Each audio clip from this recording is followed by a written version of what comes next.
Everyone hope everyone is doing good. आइए दोस्तों, CLAT ने सैम्पल पेपर रिलीज़ कर दिया अपना हर साल की तरह। थोड़ा सा इस बार लेट हो गया है, बट चलिए कोई बात नहीं। इससे थोड़ा बहुत क्या होता है, कन्फ्यूजन क्लियर हो जाता है कि किस टाइप का पेपर आने वाला है। तो मोटा मोटा क्लैट कंसोर्टियम ने ये रिलीज़ किया है कि जैसा हम पेपर देते हैं वैसा ही देंगे। इसलिए थोड़ा बहुत माइनर चेंजेस, देखिए हर एग्ज़ाम में थोड़ा बहुत सरप्राइज एलिमेंट होता ही होता है, तो इसलिए आप उसके लिए प्रिपेयर्ड रहिए। इसके लिए क्रिटिसिज्म वाले मोड में जाने की ज़रूरत नहीं है, आप थोड़ा बहुत तैयार रहिए। थोड़ा बहुत सरप्राइजेस हर एग्जाम में रहता ही है। आइए ज़रा मैं आपको आज के इन्होंने 4 सेक्शन रिलीज़ कर दिया। जीके का भी मेरे ख्याल से शॉर्टली वो लोग रिलीज़ कर देंगे। आपको पहला सेक्शन में यदि आप देखेंगे, इंग्लिश का सेक्शन दिया है उन्होंने। तो इंग्लिश में सब कुछ मोटा मोटा वैसा ही है। पैसेजेस का लेंथ भी सेम है, क्वेश्चन का फॉर्मेट भी सेम है, वोकैबुलरी बेस्ड क्वेश्चन पूछे गए हैं, वो पास्ट में पूछे गए हैं और आज भी पूछे गए हैं और इस एग्जाम में भी पूछे जाएंगे। तो इसलिए आपको कुछ ज़्यादा उसमें सोचने की ज़रूरत नहीं है। तो जो अब भी आपने तैयारी की है, अभी तक मॉक पेपर्स लिखे हैं, वो इसके लिए सफिशिएंट है। मैं आपको एक जस्ट रन डाउन थ्रू कर देता हूँ ताकि आपको पता चल जाएगा, फील हो जाएगा कि वो सारा कुछ हो गया है। वैसे आपके लॉगिन में ये पेपर प्रेजेंट है। पहला आर्टिफिशियल इंटेलिजेंस के ऊपर में, इसके ऊपर एजम्पशन के बेस पे, इन्फ्रेंस के बेस पे क्वेश्चंस बहुत बेसिक्स हैं। ये सब आपने बहुत सारे मॉक पेपर्स में ये सब टाइप के क्वेश्चंस किए होंगे, तो इसके लिए आपको ज़्यादा चिंता नहीं। ये देखिए वोकैबुलरी बेस्ड क्वेश्चन, तो वोकैबुलरी बेस्ड क्वेश्चंस पिछले क्लैट में देखा गया कि पूछे गए हैं।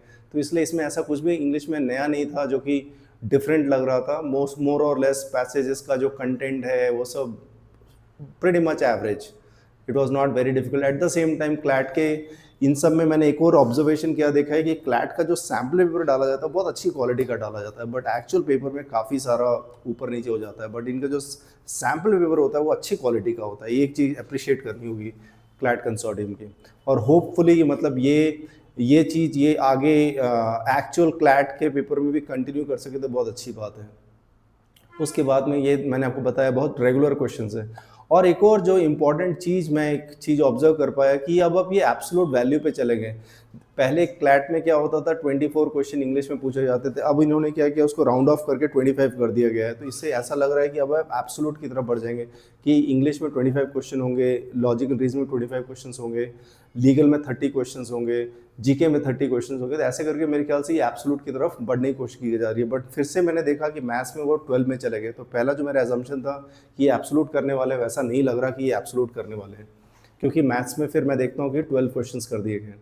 फिर आप लीगल में आ जाइए। लीगल में आपको एक थोड़ा सा एक चेंज क्या दिखेगा, चेंज दिखेगा ये कि इन्होंने ये जो पुराने टाइप के जो क्लैट के क्वेश्चंस पूछते थे पहले, एजर्शन और रीजनिंग के, उस टाइप के क्वेश्चन का कम बैक हुआ है। और प्रिंसिपल और फैक्ट बेस्ड क्वेश्चंस का भी कम बैक हुआ है। तो ये इस टाइप के जो क्वेश्चंस होते हैं जो कि एजर्शन बेस्ड और रीजनिंग बेस्ड होते हैं, ये सारे क्वेश्चंस का कम बैक हुआ है। ये पूरा जो भी आपने पढ़ा है वो उसी के बेस पे, इसमें कुछ नया नहीं है। बट ये बस पूछने का तरीका इस तरीके। असर्शन का मतलब होता है अब आप इस स्टेटमेंट को ट्रू मान लीजिए और इसके बेस पे ये रीज़न निकल रहा है या नहीं निकल रहा है। तो इसमें कुछ भी नया नहीं है, कोई घबराने की ज़रूरत नहीं है। जितनी भी आपने तैयारी की है उससे ये सफिशिएंट है, आप इस सारे क्वेश्चंस को आंसर कर सकते हैं। उसके बाद एक और जो नया टाइप का जो क्वेश्चंस इसमें आपको देखने के लिए मिलेगा वो ये था, फैक्ट बेस्ड, फैक्ट, प्रिंसिपल और रीजनिंग बेस का। ये मैं आपको एक एग्जाम्पल दिखा देता हूँ तो इससे आपको आइडिया हो जाएगा मैं किस टाइप के क्वेश्चंस की बात कर रहा हूँ। यस, ये रहा आपका पुराने स्टाइल का, जहाँ पे प्रिंसिपल बताया जाता है कि आप इस स्टेटमेंट को सही मान लीजिए, उसके बेस पे ये प्रॉब्लम है, इसको अब आप सॉल्व कीजिए। तो जो भी आप, हम लोगों के लीगल रीजनिंग में हम क्या कर रहे थे कि हम एक पैराग्राफ पैसेज पढ़ रहे थे और उसके बाद उसके आंसर्स कर रहे थे। अभी इन्होंने क्या किया, उसी पैराग्राफ के बेस पे एक प्रिंसिपल बना दिया और उसके बेस पे आपको फैक्ट यानी कि एक प्रॉब्लम दिया गया, उसको सॉल्व करना है। तो ये भी आपका जो प्रीवियस प्रैक्टिस आपने जितना किया वो सफिशिएंट है। आपने एलेट के मॉक पेपर्स लिखे होंगे तो उसमें भी आपने इस टाइप के क्वेश्चंस देखे होंगे। तो लीगल में आपने वो दो नए टाइप के क्वेश्चंस देखेंगे, असर्शन और रीजनिंग बेस, और दूसरा प्रिंसिपल फैक्ट बेस। तो ये कोई नया नहीं है, ये बस एक पूछने का एक तरीका है। तो इसमें आपको घबराने की ज़रूरत नहीं है कि कुछ हमसे नया पूछा जा रहा है, हम तो इसके लिए तैयार नहीं थे। ऐसा कुछ भी डरने की ज़रूरत नहीं है।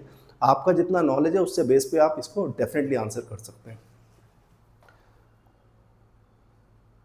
उसके बाद में आपके पास इस सेक्शन में और कोई ज़्यादा सरप्राइजेस नहीं थे या चेंजेस नहीं थे, तो इसलिए आपको इसमें ज़्यादा सोचने की जरूरत नहीं। 6 पैसेजेस मोटा मोटा, जो हर पैसेज में 5 क्वेश्चन और 6 × 5 is 30। So they have also move to an absolute number in presenting this paper. उसके आप लॉजिकल रीजनिंग में आ जाइए। लॉजिकल रीजनिंग में वही पैराग्राफ बेस्ड, थोड़ा सा इसमें से क्रिटिकल रीजनिंग का एक एंगल बनता है। अभी आपको एक एग्जाम्पल दिखाता हूँ जिसमें आपको दिखेगा कि एक तो पैसेज बेस्ड रीजनिंग है, प्लस उन्होंने एक क्रिटिकल बेस्ड रीजनिंग भी बनाने की कोशिश की जिसमें एक पैराग्राफ से ही आपको आंसर करने का ज़रूरत है।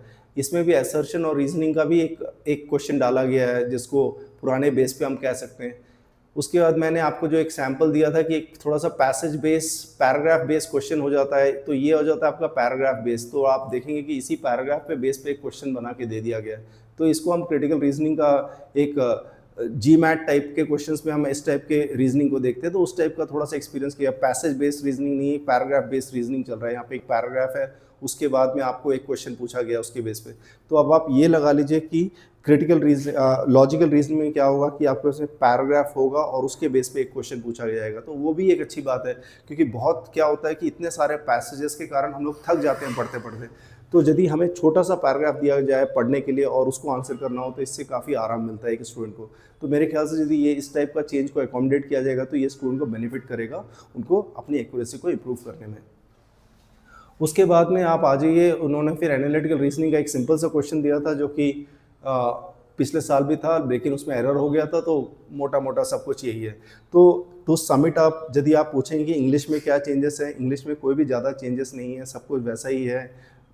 पैसेजेस का लेंथ सेम है, पैसेजेस के डिफ़िकल्टी लेवल भी मॉडरेट टाइप का है, बहुत डिफ़िकल्ट पैसेजेस नहीं है।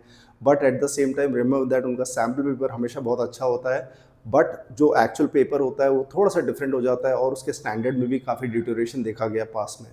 उसके बाद लीगल में आप देखेंगे 2 न्यू टाइप के तरीके से पूछने का लीगल का क्वेश्चंस लीगल के पूछे गए हैं, लेकिन वो मोटा मोटा जो उससे आप तैयारी कर रहे हैं उसी तरीके से आपको उसको आंसर करना है। और उसके बाद में लॉजिकल रीजनिंग में एक चेंज ये देखा गया कि बड़े पैसेजेस के बदले में उन्होंने एक पैराग्राफ बेस्ड क्वेश्चन पूछे हैं। तो वो आपके लिए बेनिफिट कर सकता है, क्योंकि अब आप हो सकता है इतने सारे पैराग्राफ पढ़ते हुए थक जाएं। हो सकता है आपको एक सिंगल पैराग्राफ पढ़ के काफ़ी रिलेटिवली लेस स्ट्रेस हो और उसको आप आंसर कर सकते हो। इससे आपकी एक्यूरेसी इंप्रूव होगी। तो जो स्टूडेंट लॉजिकल रीजनिंग में स्ट्रगल कर रहे थे उनके लिए बेनिफिट की बात है। आइए मैं आपको मैथ सेक्शन से I run you through the math section. Math section में क्या था, मैथ सेक्शन में आपके पास में एक सिंपल सा डेटाबेस एक केसलेट बेस है जिसमें आपको एक सिंपल सा डेटा हैंडलिंग का एस्पेक्ट डील करना है और कुछ 12 क्वेश्चंस हैं इनके 2 पैराग्राफ के बेस पे। तो इसमें कोई बहुत ज़्यादा चैलेंजिंग नहीं दिख रहा, बेसिक सा मैथ्स है, बेसिक सा डेटा हैंडलिंग करना है और it should be good to look forward to. तो आप मैथ्स में आप बस इतना ये कर सकते हैं कि जो आपने बेसिक टेबल्स आपने याद किया उसको आप रिवाइज़ कर लीजिए, थोड़ा सा परसेंटेज चार्ट को रिवाइज़ कर लीजिए, थोड़ा सा रेशियो प्रोपोर्शन कर लीजिए और नेक्स्ट 10 दिन आप थोड़ा सा आधा घंटा कैलकुलेशन प्रैक्टिस कीजिए, क्योंकि ये मैथ्स नहीं है, डेटा हैंडलिंग है। तो डेटा हैंडलिंग में क्या होता है, आपके पास काफ़ी सारा नंबर्स होता है जिसको आपको सिंप्लीफाई करना होता है। तो इसलिए अब आप इसको डेटा हैंडलिंग को आप थोड़ा सा कैलकुलेशन प्रैक्टिस कीजिए, next half an hour every day आप दीजिए, थोड़ा कैलकुलेशन प्रैक्टिस कीजिए, मल्टीप्लिकेशन कीजिए, डिवीजन कीजिए, सब्ट्रैक्शन कीजिए, छोटा सा टेबल बना के उसको एक टाइम बाउंड्री में सॉल्व करने की कोशिश कीजिए। तो ये क्लैट का जो सैम्पल रिलीज़ हुआ है तो इसका समअप है ये सारा कुछ। होपफुली अब आप प्रिपरेशन में लगे रहिए और आप ज़्यादा घबराइए में, जितनी भी आपने तैयारी की है आप उससे इसमें अच्छा कर सकते हैं। Thank you so much, good day.